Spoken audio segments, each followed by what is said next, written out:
Uma chance tão extraordinária, né?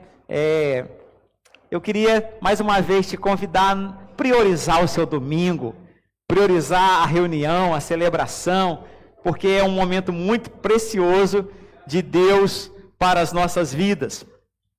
Nós então começaremos, todos nós que participamos da Rede Zoe de Igrejas, um jejum corporativo, né? Nós começaremos um jejum corporativo, que é o jejum de Pentecostes. Estamos há alguns dias do Pentecostes e nós queremos orar juntos e jejuar juntos para um derramar de Deus sobre as nossas vidas. Nós queremos então te convidar a isso. O jejum de Pentecostes começa a partir de hoje e vai até o dia 24. Já me perguntaram, pastor, como que é jejum? Jejum é não comer, né? Jejum é isso, jejum é não comer. Então eu quero te pedir que você tire do seu dia a dia ao menos uma refeição, né? Você pode tirar 2 refeições, né? Se você já tem o hábito de jejuar, mas se você não tem o hábito de jejuar, que você tire ao menos uma refeição. Pastor, eu vou ficar sem o café e só vou almoçar, vou ficar sem o almoço e só vou jantar, vou ficar só a janta, sem a janta, só vou tomar café no outro dia. Ao menos uma refeição, ao menos 8 horas, 6 a 8 horas de jejum, mas jejum também tirando a alimentação e não orando, é a dieta, né? É uma reeducação alimentar. Jejum é que você utiliza esse tempo, então, para oração, para busca. Jejum é uma arma, né? Um instrumento, é uma ferramenta poderosa que Deus colocou à nossa disposição. É uma ferramenta poderosa que Deus colocou à nossa disposição. O jejum não é uma ferramenta que muda Deus. Não é Deus que muda porque nós estamos jejuando. Somos nós que mudamos porque jejuamos. E nos tornamos pessoas mais propícias ao que Deus quer fazer na nossa vida. O jejum prepara o nosso coração para estarmos mais perceptivos para aquilo que Deus quer fazer. E é por isso que eu quero te convidar a jejuar. Esse jejum corporativo, ele vai ter cada semana uma ênfase diferente. E esta semana nós começaremos com a ênfase de arrependimento. Nós estaremos então jejuando por arrependimento.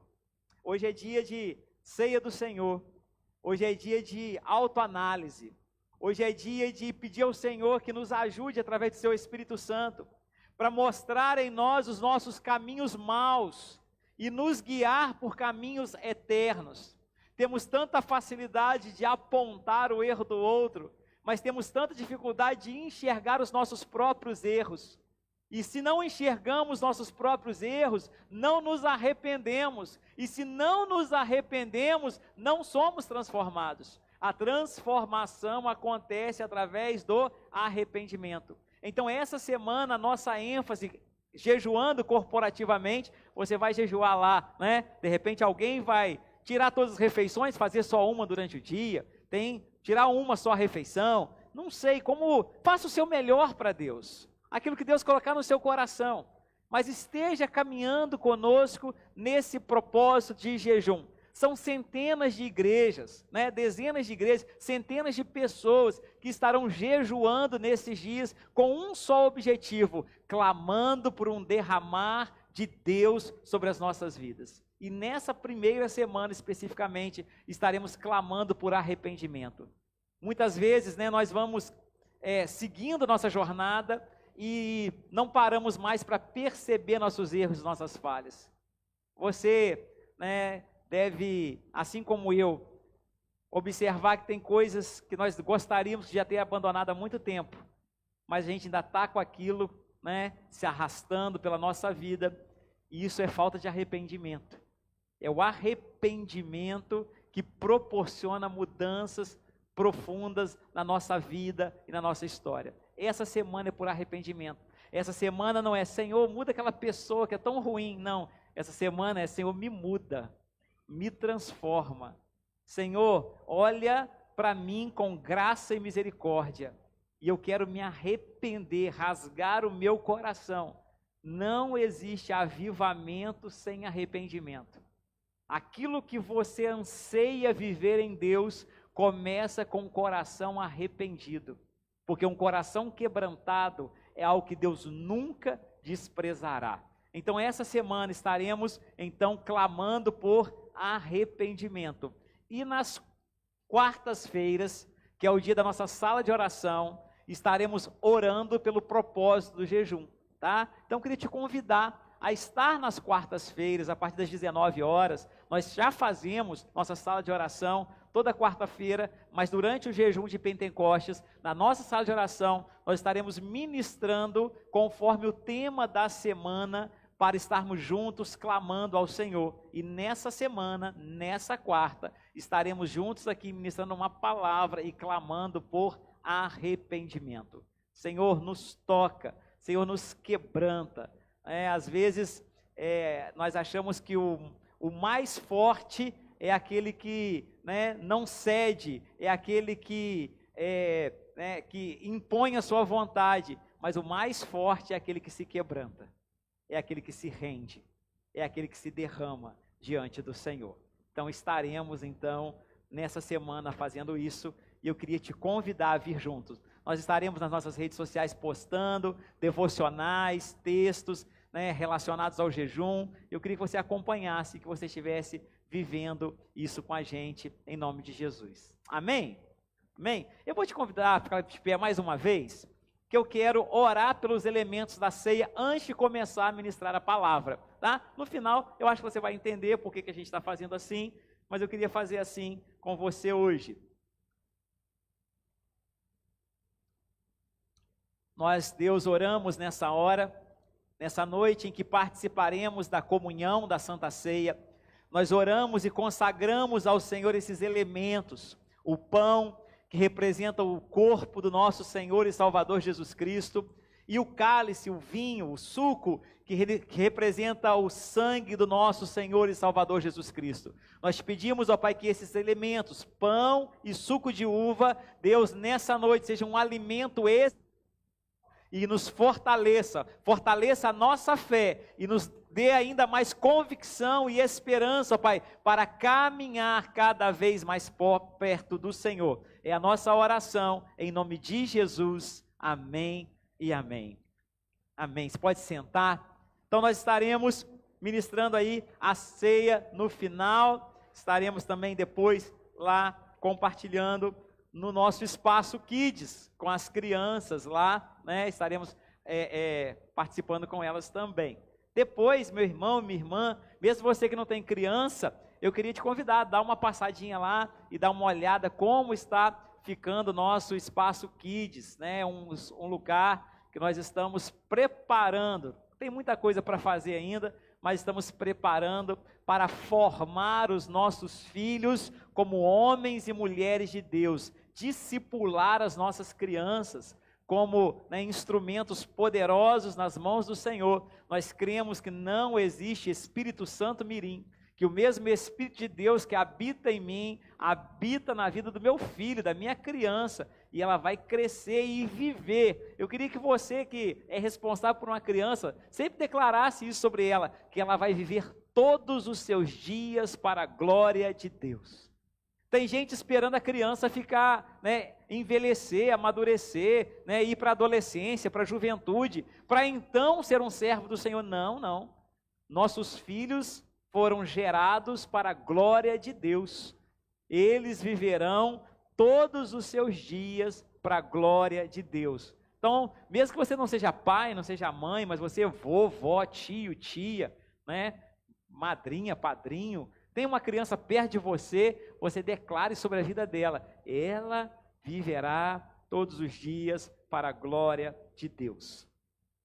Nós temos uma palavra para compartilhar então, nós estamos vindo de uma conferência, alguns irmãos estiveram ali em Muriaé, desde sexta-feira, uma conferência que aconteceu na Metodista Central em Muriaé, mas é uma conferência interdenominacional, onde fomos poderosamente ministrados pelo Senhor, pastores e pastoras que nos inspiram tanto, estiveram ali partilhando e foi muito abençoado. Então a gente está vindo desse ambiente E eu queria te estimular sempre a investir na sua vida espiritual, sabe? Investir na sua capacitação espiritual, no seu amadurecimento espiritual.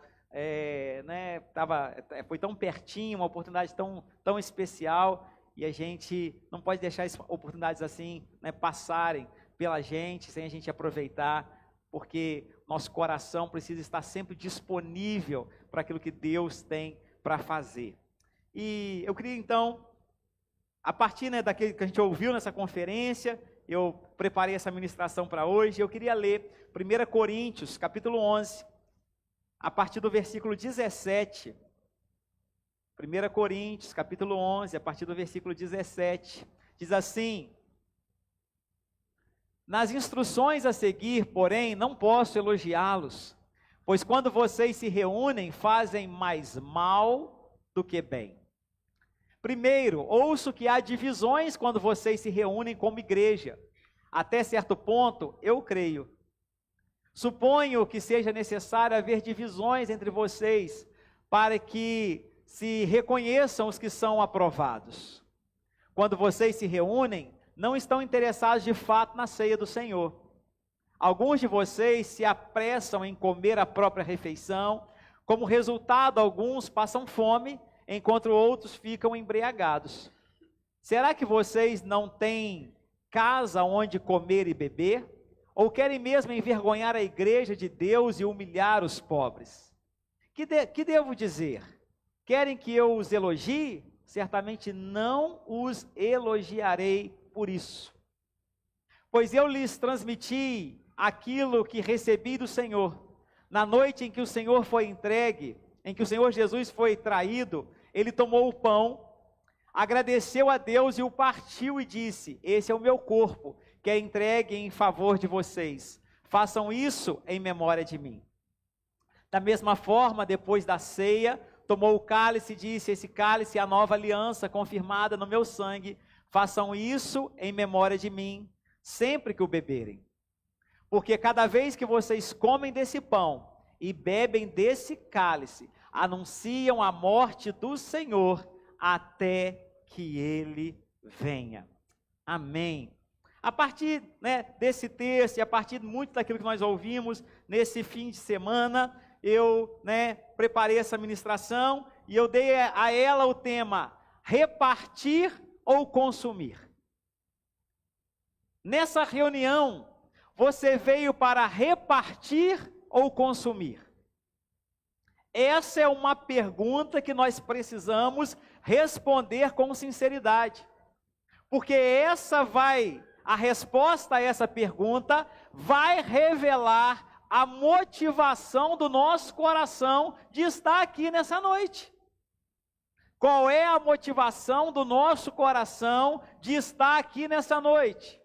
Repartir ou consumir? Eu e você, nós precisamos responder a essa pergunta com muita sinceridade. Como nós, né, estávamos falando, o jejum de Pentecostes, a primeira semana, é um chamado ao arrependimento. E se nós não, né, reconhecermos a nossa condição, não haverá possibilidade de arrependimento. Então eu preciso pedir ao Senhor para sondar as intenções do meu coração, porque são as intenções do meu coração que vão se revelar na minha motivação a estar nessa reunião, nessa noite. Eu estou aqui para repartir ou para consumir? O que eu vim fazer nessa noite? Você vai olhar para o lado, e faça isso por favor, olha aí para o lado. Dá uma olhadinha, não deixa de olhar não. Olha essa pessoa que está do seu lado, não é? É bem diferente de você, não é? Não é bem diferente de você? Somos irmãos e diferentes. Já temos dito isso. Irmãos diferentes, quando estão competindo, é uma tragédia. Mas irmãos diferentes, quando estão cooperando, a graça de Deus se manifesta. O poder de Deus se manifesta. Então, uma reunião de irmãos diferentes como nós, quando é uma reunião de cooperação, é um lugar poderoso para Deus fazer algo extraordinário. Mas uma reunião de irmãos diferentes, quando estamos aqui em competição, é uma tragédia. É uma tragédia. A pergunta continua: você veio nessa noite para repartir ou para consumir? Porque o texto que nós lemos, o apóstolo Paulo vai estar dizendo que existem reuniões que fazem mais mal do que bem. Você leu? Você prestou atenção quando nós estávamos lendo? Paulo está dizendo assim: existem reuniões que fazem mais mal do que bem. E Paulo não está falando de uma reunião política. Paulo não está falando de uma reunião comunitária. Paulo está dizendo que a reunião da igreja, existem momentos que a igreja se reúne, que aquela reunião faz mais mal do que bem. Presta atenção. Nós às vezes espiritualizamos todas as coisas e dizemos assim: é uma bênção que a igreja está reunida, mas Paulo está dizendo assim, nem sempre. Nós às vezes, eu vou na igreja, estou lá, eu fui à igreja, fui à reunião, estou lá no culto, vim participar, e é uma bênção. Mas Paulo está dizendo, nem sempre. Porque existem reuniões de vocês, é o que Paulo está dizendo, está lá. Não é só você olhar o texto. Existem reuniões de vocês que fazem mais mal do que bem. E aí Paulo começa a dizer por que existem reuniões que fazem mais mal do que bem. E aí Paulo vai dizer, porque em algumas reuniões de vocês, em outras palavras, Paulo está dizendo, vocês vêm para consumir. Vocês estão ali exclusivamente para consumir. E na ânsia do consumo, vocês chegam perto à barbárie. Porque nessa reunião de consumo, alguns comem demais, alguns se embriagam e outros ficam sem nada. Paulo está dizendo assim, existem reuniões que fazem mais mal do que bem. Porque existem algumas reuniões que a motivação de estar naquela reunião é uma motivação puramente de consumo.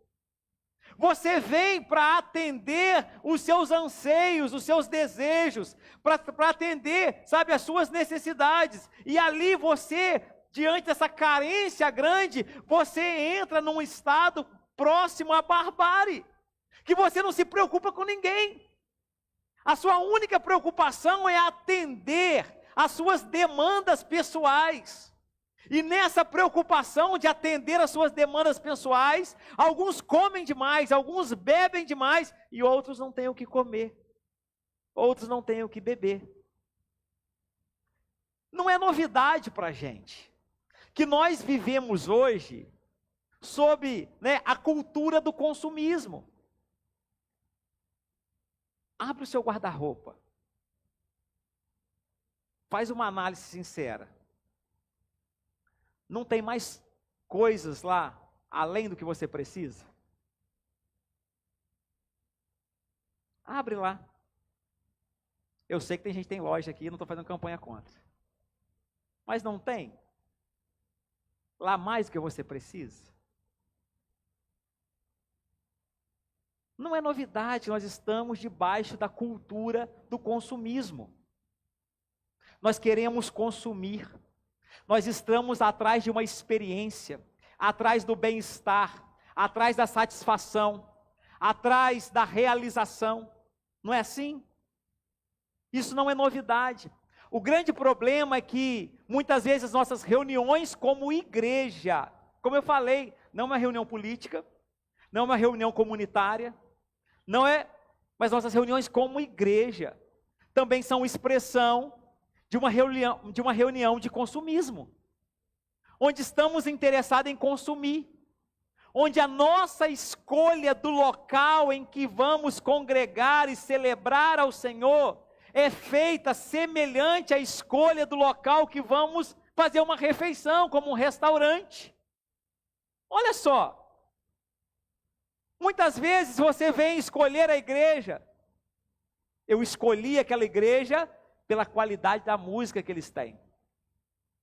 De repente, você também escolhe o restaurante pela qualidade da música ao vivo que toca lá. Eu escolhi aquela igreja pela palavra que é servida, porque lá falam aquilo que me agrada. De repente, você escolhe um restaurante porque ele tem um cardápio que oferece aquilo que é do seu gosto.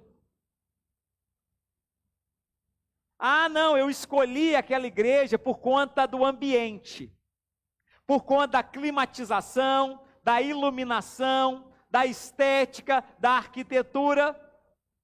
E de repente você também escolhe um restaurante por conta disso, por conta do ambiente, da climatização, da iluminação, da arquitetura. Ficam até preocupados se na igreja agora tem uma parede instagramável.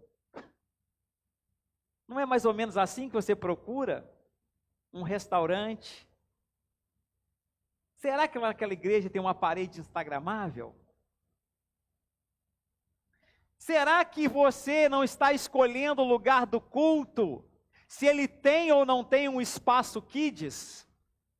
Eu já ouvi de irmãos dizendo que não dava para congregar com a gente, porque não tinha um espaço kids como eles gostariam que estivesse.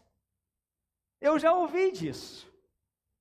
Será que também você que tem filho pequeno, não é assim o critério que você usa para escolher o restaurante que você vai?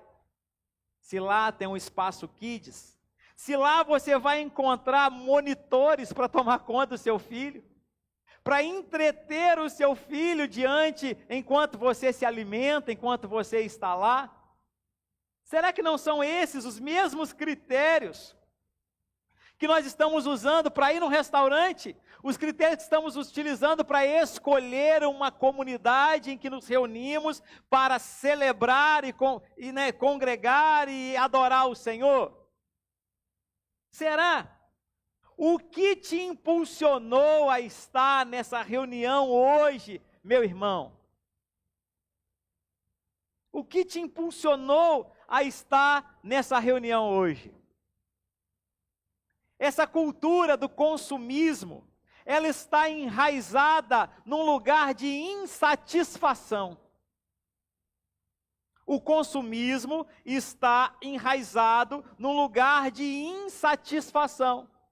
Porque você não está satisfeito, você precisa de mais, de mais, de mais, de mais, de mais, de mais, para preencher e aplacar a sua insatisfação, não é assim? Por conta da sua insatisfação, você precisa consumir mais, consumir mais, consumir mais. É disso, de distúrbios alimentares começam assim, distúrbios com entorpecentes começam assim. Todo consumo excessivo, desregulado, todo consumo que não é saudável, começa desse lugar de insatisfação. Ele parte da falta, ele parte da carência, ele parte da ausência, ele parte daquilo que não tem. O consumismo começa a olhar a partir da falta, começa a enxergar aquilo que não tem. Eu tenho 25 sapatos, mas eu não tenho um de bolinha. Então eu preciso de um sapato verde de bolinha amarela, porque eu preciso, é aquilo que eu não tenho. Eu não olho para os 25 que eu tenho, eu olho para aquele que eu não tenho. Então, nesse lugar de insatisfação, partindo da falta, da carência, da ausência, eu começo a consumir, a consumir, a consumir, a consumir. E eu quero consumir. Era isso que estava acontecendo. O povo se reunia, mas o que importava para aquele povo naquela reunião era consumir. Então eu queria comer o máximo possível, eu queria beber o máximo possível. Eu não estava nem aí se não ia sobrar para o outro, porque eu queria atender essa carência, essa insatisfação que havia dentro de mim. Essa é uma realidade que tem sido percebida, se nós fizermos uma análise com sinceridade, muito mais recorrentemente do que gostamos de admitir. Nossa reunião, as avaliações que fazemos da nossa reunião, é se o louvor foi bom, se alguém errou o tom, se a iluminação estava boa, se a temperatura do ar estava adequada. Essas são as avaliações de um culto bom. Avaliamos a mensagem. E eu não estou dizendo para você não ser criterioso, mas avaliamos a mensagem. Se o que foi dito para me agradar, se me agradou. Se o que foi dito foi algo que, me fez sair daqui nas nuvens. Existem até algumas expressões de igreja hoje, investindo na experiência do culto. Onde você tem que, muito semelhante a alguns restaurantes, onde o que vale é a experiência do culto, é aquilo que você vai receber de encantamento naquele dia, onde tudo é muito arquitetado, programado, planejado, para que você se sinta encantado com o que você vai ver e perceber durante a reunião. Mas eu queria te dizer nessa noite que essa nunca foi a intenção de Deus quando Deus nos chama para nos reunir como igreja. A igreja não é a reunião dos insatisfeitos. A igreja não é a reunião dos miseráveis. A igreja não é a reunião dos carentes. A igreja não é a reunião dos famintos. A igreja é a reunião daqueles que reconhecem Jesus como seu único e suficiente para tudo. A igreja é a reunião daqueles que já foram completamente realizados em Cristo. Uma comunidade cristã, como nós nos intitulamos, é a reunião de cristãos, de homens e mulheres que tiveram um encontro real com Cristo, que encontraram em Cristo a fonte inesgotável de tudo que nós precisamos. A igreja, a comunidade cristã, é a reunião de homens e mulheres que descobriram que Jesus é tudo que nós precisamos. É a comunidade daqueles que descobriram que Jesus é poderoso para nos satisfazer em tudo plenamente na nossa vida e na nossa história. Essa é a igreja, é essa comunidade, não de carentes, não de miseráveis, não, mas a comunidade daqueles que foram alcançados, transformados, daqueles que foram encharcados, que estão transbordando da graça, do amor, do poder, da misericórdia, da unção, da majestade de Deus sobre as suas vidas. Essa é a comunidade cristã. A comunidade dos satisfeitos, daqueles que já descobriram que Cristo é tudo que nós precisamos. Quando essa comunidade se reúne, ela já está suprida por Cristo. Nós não estamos reunidos aqui para sermos supridos por Jesus. Nós estamos reunidos aqui como igreja, como comunidade cristã, porque já fomos supridos por Jesus. Um povo que por conta de Cristo, hoje não sente mais falta de nada. Mas é um povo que enfrenta doenças? Enfrento doenças sim, mas eu tenho Cristo e Ele é maior do que qualquer doença. Um povo que enfrenta crise financeira? Enfrenta crise financeira sim, mas eu tenho Cristo e Ele é a provisão da minha vida. Um povo que tem dificuldade nas famílias, dificuldade de relacionamentos? Tem sim, mas encontra em Cristo aquele que nos chama a uma eterna e viva aliança. Sim, essa é a reunião da igreja. por que então? Se nós não viemos nessa reunião para consumir, se nós não viemos nessa reunião em busca da nossa bênção, da nossa vitória, sabe? Em busca daquilo que nos falta, se nós não viemos nessa reunião então, para que viemos? Para que nos reunir então? Nós viemos nessa reunião para repartir. É para repartir que nós viemos. Nós viemos porque a porção que Deus liberou sobre a nossa vida é uma porção recalcada, sacudida e transbordante. Aquilo que Deus tem feito na minha e na sua vida é tão grande que é preciso, olha só, não é opcional, mas é preciso que eu reparta com alguém. Aquilo que tem jorrado de Deus sobre mim é tão poderoso que eu tenho que alcançar as pessoas que estão à minha volta. Então, quando eu venho na reunião, eu não venho para consumir, eu venho para repartir, porque eu já tenho em Cristo o que eu preciso. Você está entendendo, meu irmão? Eu já tenho o que eu preciso em Cristo, e agora eu sou chamado a me reunir para repartir. Aquilo que Deus liberou para mim não termina comigo, mas ele é multiplicado a partir da minha vida. É por isso que quando nós somos chamados a ofertar, nós somos chamados a multiplicar a bênção que Deus tem colocado sobre a nossa responsabilidade.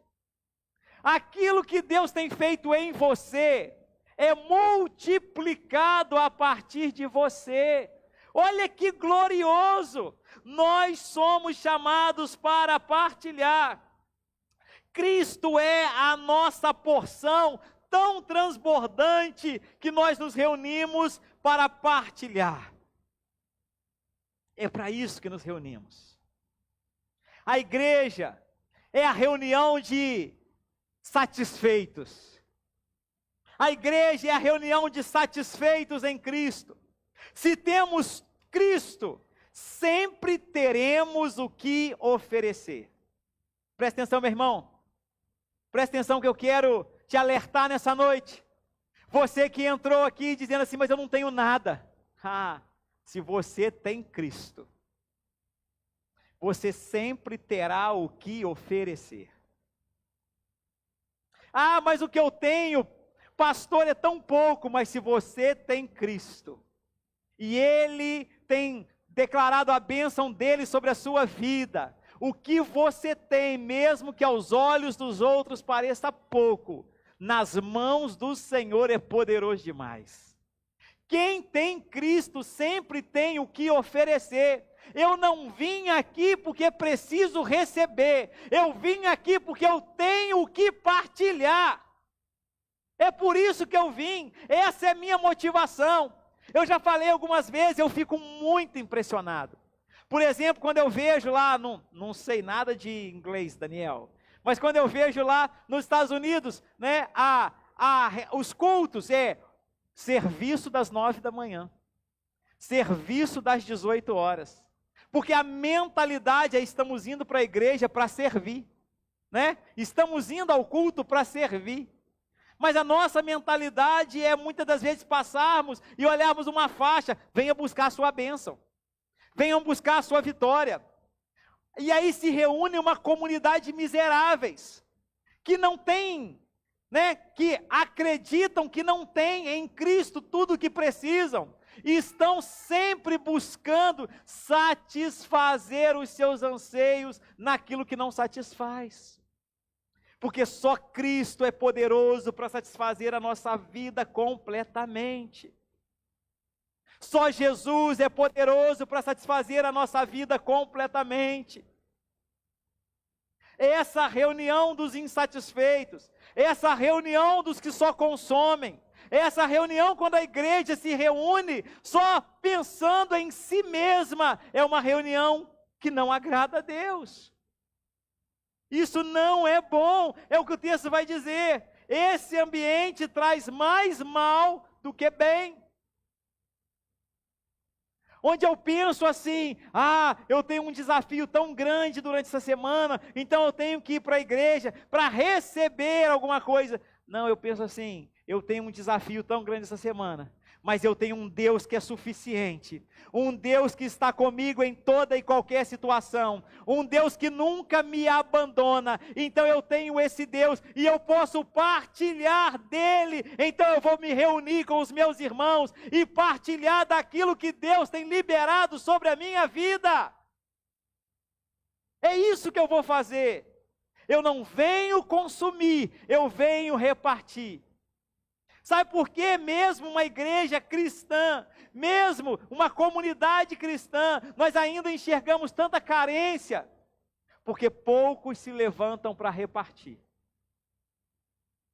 Se você olha para a igreja em Atos capítulo 2, vai dizer que eles não tinham falta de nada. Porque todos os dias, eles estavam juntos, na doutrina dos apóstolos, na comunhão, no partir do pão e nas orações. Eles viviam e se reuniam para repartir. E como eles se reuniam para repartir, ninguém tinha falta de nada. A igreja não pode ser um ambiente onde se permita que alguém tenha carência. Porque a igreja é a reunião dos satisfeitos, daqueles que têm de forma transbordante, daqueles que têm uma porção extraordinária, daqueles que têm a pérola de grande valor, daqueles que têm aquilo que é mais precioso. A igreja é a reunião daqueles que vieram para repartir. Nós estamos aqui para repartir.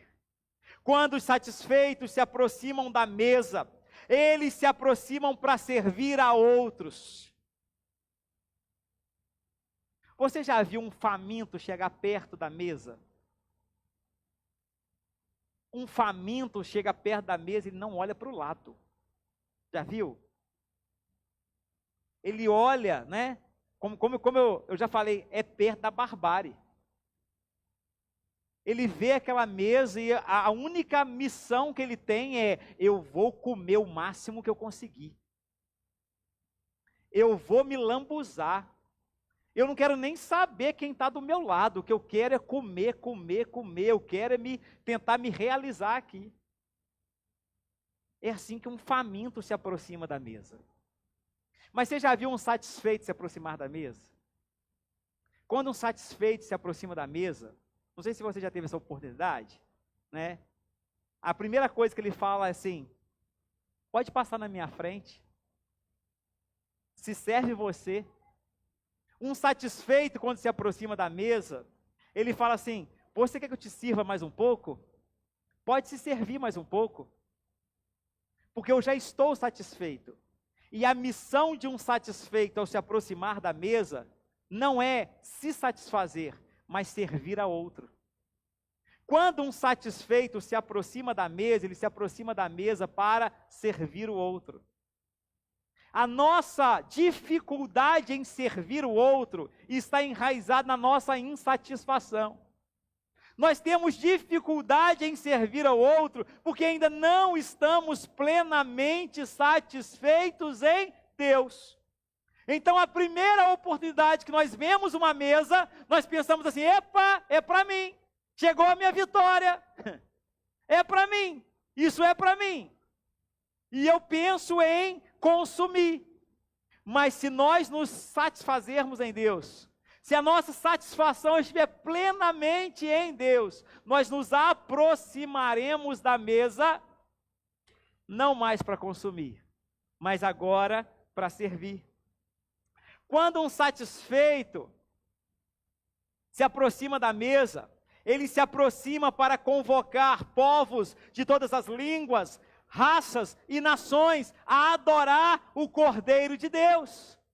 Quando um satisfeito se aproxima da mesa, ele se aproxima para discipular crianças lá no Kids. Lá no Kids, lá tem uma equipe agora de irmãos e irmãs que estão satisfeitas em Deus. E sabe o que eles estão fazendo agora? Servindo. Eles estão servindo, discipulando crianças, para que aquelas crianças sejam pastoras, mestres, profetas, missionários nas mãos do Senhor. É isso que um satisfeito faz. O insatisfeito vem com a sua criança e fala assim: por favor, alguém toma conta dessa criança aí para mim. Mas um satisfeito vem e fala assim: não, deixa eu cuidar da sua criança também, porque eu sei que, né, Deus vai fazer uma obra extraordinária na vida dela. É isso que um satisfeito faz.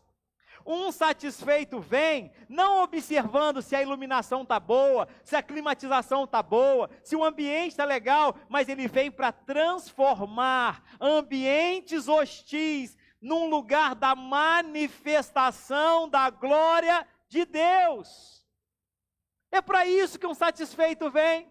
Independente da climatização, independente da iluminação, ele transforma ambientes hostis num lugar da manifestação da glória de Deus. Um satisfeito, ele não olha o cardápio, mas ele põe os seus 5 pães e 2 peixes nas mãos daquele que abençoa e alimenta multidões. É isso que um satisfeito faz. E eu continuo te perguntando nessa noite: você veio para consumir ou você veio para repartir? Essa reunião para você significa o quê? Um lugar de consumo ou um lugar de partilha? Você veio para partir ou você veio para consumir? Você veio motivado por sua satisfação, ou você veio revelar a sua insatisfação? O que você veio fazer nessa noite? E a última reflexão que eu queria fazer com você nessa noite é: quando é o momento certo para repartir? Qual é o momento certo para repartir? O texto que nós lemos diz que, na noite que Jesus foi entregue para ser traído, ele tomou o pão, tendo dado graças, repartiu. Quando é o momento certo para repartir? Porque a partir dessa ministração, algumas pessoas podem até pensar assim: pastor, eu queria até repartir, mas eu estou passando um momento que não é o momento adequado para repartir. De repente você está ouvindo essa ministração, está até concordando, mas está pensando assim: pastor, eu queria repartir, mas ainda não chegou na minha hora, porque eu estou enfrentando uma fase difícil, e essa é a fase que eu não posso repartir, eu tenho que guardar para mim. Essa é a fase que eu não posso pensar no outro, tenho que pensar em mim primeiro. Essa é a fase que eu não tenho o que fazer. A força das circunstâncias me empurraram para um lugar que eu não tenho como repartir agora, pastor. As circunstâncias que eu estou atravessando me impedem de repartir agora. E é por isso que eu quero terminar essa ministração te perguntando: quando? Quando repartir? Porque o texto diz que na noite que Jesus foi entregue para ser traído. Você imagina que noite foi essa? Você imagina a dificuldade daquela noite? Você imagina a angústia daquela noite? Você imagina o terror daquela noite? Você imagina a provação daquela noite? Você imagina, sabe, a luta daquela noite? Imagina a luta daquela noite. Porque tem gente falando assim: pastor, eu até quero repartir, mas eu estou passando uma luta. Eu estou passando uma luta tão grande que não dá para repartir agora. Mas o texto diz que na noite que Jesus foi entregue para ser traído, ele tomou o pão, tendo dado graças, repartiu. Será que a luta que você está enfrentando é maior que a luta que Jesus enfrentou naquele dia? Será que a angústia que você está enfrentando é maior do que a angústia que Jesus enfrentou naquele dia? Será que a dificuldade que você está enfrentando é maior do que a dificuldade que Jesus enfrentou naquele dia? Mas mesmo na noite mais difícil, Jesus escolheu repartir. Não haverá dias difíceis que impeça satisfeitos em Cristo de repartir do que recebem do Senhor. Não haverá dias difíceis que impeça os satisfeitos em Cristo de repartir do que recebem do Senhor. O nosso problema é que nós queremos repartir do outro, mas não repartir do nosso. O nosso problema é que nós enxergamos que o outro poderia sempre contribuir mais, mas nós não queremos fazer a nossa contribuição. O nosso problema é que enxergamos que o outro poderia servir mais, mas nós não queremos nos disponibilizar para servir. Deus nunca nos pedirá fidelidade naquilo que Ele não colocou sobre as nossas mãos. Não é sobre você poder dar uma oferta de R$1 milhão, é você ser fiel daquilo que Deus colocou sobre as suas mãos. Deus nunca nos exigirá fidelidade daquilo que não está sob os nossos cuidados. Mas o final de tudo, a distinção sempre será entre fiéis e infiéis. Entre aqueles que foram fiéis ao Senhor e aqueles que não permaneceram fiéis ao Senhor. Nunca, nunca haverá dias difíceis que impeçam os satisfeitos em Cristo de repartir o que receberam do Senhor. No versículo 23 do texto que nós lemos de 1 Coríntios capítulo 11, Paulo nos ensina, 1 Coríntios capítulo 11, versículo 23, ele vai dizer assim, e nós estamos nos aproximando agora do momento da ceia, ele vai dizer assim, estou achando aqui no meu, porque eu lhes transmiti aquilo que eu recebi do Senhor. Você pode, Arthur, colocar na NVI, por favor?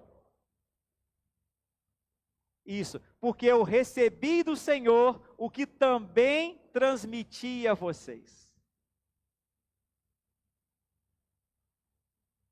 Deus tem interesse em abençoar, ministrar, entregar aqueles que estão dispostos a repartir. Paulo está dizendo assim, o que eu recebi do Senhor, não ficou para mim. O que eu recebi do Senhor, eu reparti com vocês. É o que Paulo está dizendo. Olha, o que eu recebi do Senhor não é para mim. O que eu recebi do Senhor, eu reparti com vocês. Tem muita gente que, faz fila numa oração para receber do Senhor. Mas a pergunta é, receber para quê? Receber para quê? Paulo está dizendo, o que eu recebi do Senhor foi aquilo que eu reparti com vocês. O que você recebe do Senhor, você faz o quê? Paulo está ensinando, o que eu recebi do Senhor foi aquilo que eu reparti com vocês. O que recebemos do Senhor também é para repartir, é para entregar. Nossa reunião é uma reunião de partilha e não de consumo. Eu venho à reunião não impulsionado pelo que eu preciso, mas porque eu tenho que oferecer. Eu não venho pelo que me falta, mas eu venho pelo aquilo que eu transbordo. Eu venho por aquilo que transborda na minha vida. Paulo vai dizer para aquele povo, para aquela reunião, que era uma reunião que fazia mais mal do que bem, era uma reunião de puro consumo. Paulo vai dizer para eles assim, vocês não têm o que comer em casa.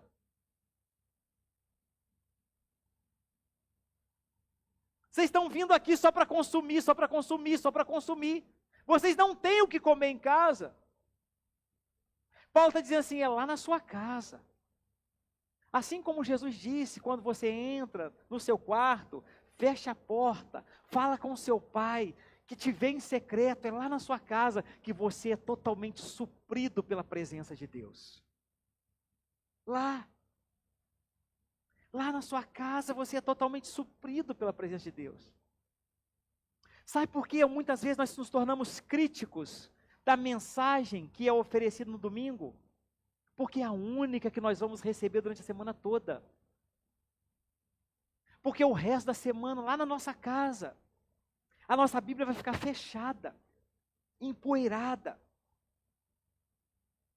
Deus vai ficar em silêncio. Lá na nossa casa. Você sabe por que às vezes eu quero uma reunião que me encante, em que eu recebo uma oração que me faça arrepiar, sabe, uma oração que me faça emocionar, porque lá na minha casa, eu vou passar a semana toda sem dobrar o meu joelho, sem chorar diante da presença do Senhor. Então a minha falta de alimento na minha casa vai revelar uma insatisfação no domingo. Mas se eu estou satisfeito na minha casa, se lá é o lugar que eu dobro os meus joelhos diariamente, se lá é o lugar que eu derramo as minhas lágrimas diante do Senhor, se lá é o lugar que eu me debruço sobre a palavra de vida eterna, se lá é o lugar que eu me alimento, eu não venho para a reunião insatisfeito, eu venho para a reunião transbordando. É por isso, você sabe quem nós somos de fato? Nós somos de fato aqueles que somos quando ninguém está vendo. É isso que nós somos. Você não é aquela pessoa que está aqui no culto com as mãos levantadas, dizendo, vem Senhor, se isso não é uma realidade quando ninguém está vendo. Esse não é você, isso é uma performance. Isso é uma interpretação. Isso é um teatro.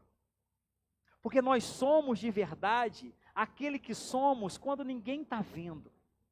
Nós somos de verdade aqueles que somos quando estamos sob a audiência de um só.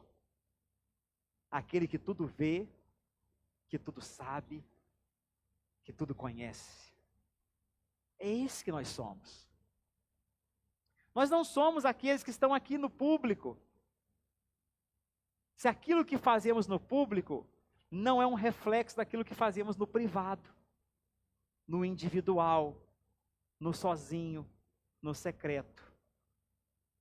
Eu não venho a uma reunião em busca de uma oportunidade para me apresentar a ninguém.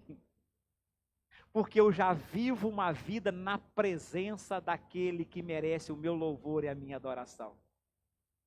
Quantas pessoas deixaram a congregação por falta de uma oportunidade? Porque não lhes deram a oportunidade de se apresentar em público. Não importa para mim o público, porque aquele para quem eu me apresento me enxerga no privado. E se o meu louvor, a minha adoração, a minha vida é dedicada a Ele, se eu tenho como subir na plataforma, ou se eu estou nos bastidores, pouco me importa.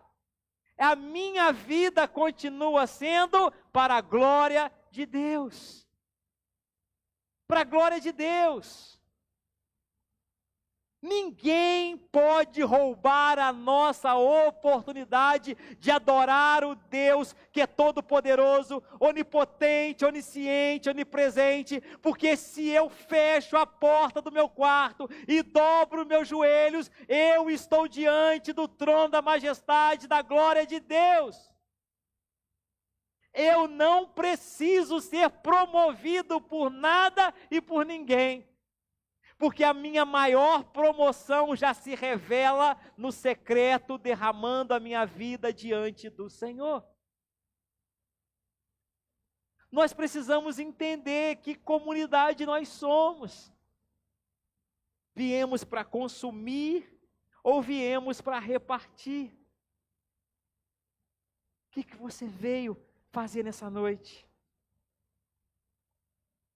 E na vida de relacionamento com Cristo, quanto mais conhecemos o Senhor, mais satisfeitos somos, mais satisfeitos somos, mais satisfeitos somos, E sabe o que significa? Mais temos para repartir. Mais temos para repartir.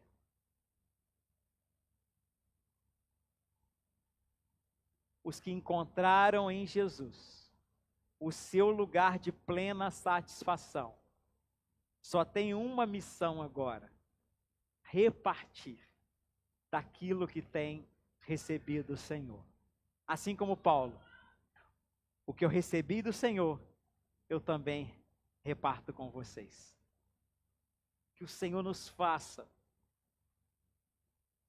nos reunir com esse objetivo. Que a nossa reunião seja uma reunião de partilha e não de consumo. Que a nossa reunião seja uma expressão de satisfação plena em Deus, não uma busca desenfreada por aplacar a nossa insatisfação e carência. Se nessa noite o seu coração ainda tem uma insatisfação e carência, eu quero te dizer que Jesus quer te trazer plena satisfação. Jesus quer te trazer plena satisfação. Mas presta atenção, aquilo que Ele quer fazer em você sempre será numa medida recalcada, sacudida e transbordante. Porque Ele sempre fará em você aquilo que Ele quer partilhar através de você. Ele sempre fará na sua vida aquilo que Ele quer partilhar através da sua vida. O problema é que, às vezes, nós não estamos dispostos a partilhar. Eu queria te pedir que você se colocasse de pé.